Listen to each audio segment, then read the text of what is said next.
are delighted to have two of the biggest stars on the planet right now in Rockefeller Plaza, Denzel Washington and Mark Wahlberg, chatting with the crowd.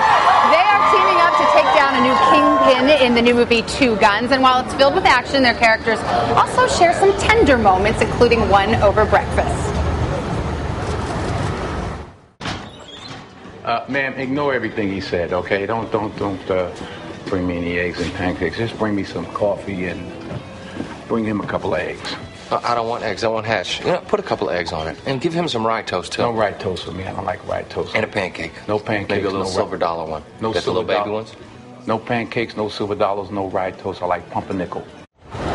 And Denzel Washington and Mark Wahlberg are here. Good morning to both of you. Good morning. And so it goes with this script. There's a lot of banter. It's very zippy. Did you know that you two would have chemistry right away, Mark?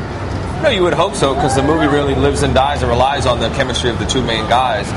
But I've been a huge fan of Denzel's for a long time, and I was attached to the movie before, and we had a wish list, and he was obviously the top of that list, and we were lucky enough to get him. So it's kind of like Match.com. You're like, call me, Denzel. Exactly. Yeah, ChristianMingle.com. Christian Mingle. I mean, both of you are known as wonderful dramatic actors. People may not necessarily think comedy when they think of both of you. Was that something that you wanted to do, kind of go to the lighter side? Right, yeah. I was coming off of doing the movie Flight, which was not a comedy. No. And I was really looking to do something different, something lighter, and have some fun.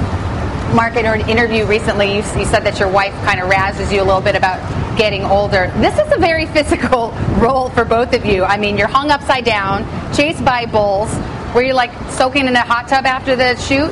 I did 4 movies in a row last year, so I took a couple of months off to just rest and relax. But when you were talking about the comedy and Denzel in this movie, that's really why we wanted to do it, because you've seen comedians do these kind of things before, but this has dramatic elements to it, as well as the action, and the comedy is just a nice change of pace for both of us. Is it true, though, what they say comedy's harder?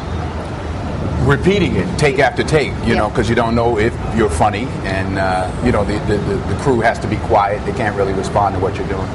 Well, Mark, recently I read an article that you are kind of a Mr. Mom, that you get up early, you help take care of the kids, and you even let the wife sleep. Is that true? Well, she's sleeping today in New York, but the kids aren't in town. She got a little break from the kids. No, I try to be involved, obviously, as much as possible, but no, mommy's the boss. And Denzel, as you and your beautiful wife are on the cover of Ebony this month, talking about your marriage, 30 years, 30 which years. in Hollywood, that's like dog years. Or it should anywhere. be like 60. Not just Hollywood. Yeah, so what's the secret? Do what she says. Does that work I'll get a response with that. You know, one of the other benefits of working with Denzel is, you know, that I can get professional advice, but also personal advice. You know, I'm married. I've got 4 children. You know, he's been through it all. You know, seen it all, both personally and professionally. He's been really, you know, a mensch and giving me sound advice to help me out. Well, you know, he asked her to marry him 3 times. Is that right? See, that story, I don't remember that. He doesn't. Well, I don't remember that. I don't know. Twice. I remember twice. Reader's Digest recently had a list of the 100 most trusted people in America. Do you know where you were on that list? No. Number 3. Really? Yes. You beat the president, Mrs. Obama, Supreme Court justices. Wow. Is that They pretty- were ahead of me, or they were? No, they were behind Who was you. one? You were more trusted. Who was number 1 though? Tom Hanks. Tom Hanks? Yeah, and then Sandra Bullock. Maybe next year. And Sandra Bullock. Yes. Maybe next year. Yeah, Give me exactly. something to shoot for, yeah. Well, it's great to have you. Did you guys have as much fun making the movie as it seems like it on screen? No, we had a great time. Absolutely. Great time. Yeah, and a little bit of action, but you guys feel like there's a good story there too. Exactly. Yeah. Absolutely. It's a great combination of action, humor, and great twists and turns in the plot dramatically. All right, Mark Wahlberg, Denzel Washington. Great to have both of you here. The movie, once again, is called Two Guns, and I will send it over to Carson.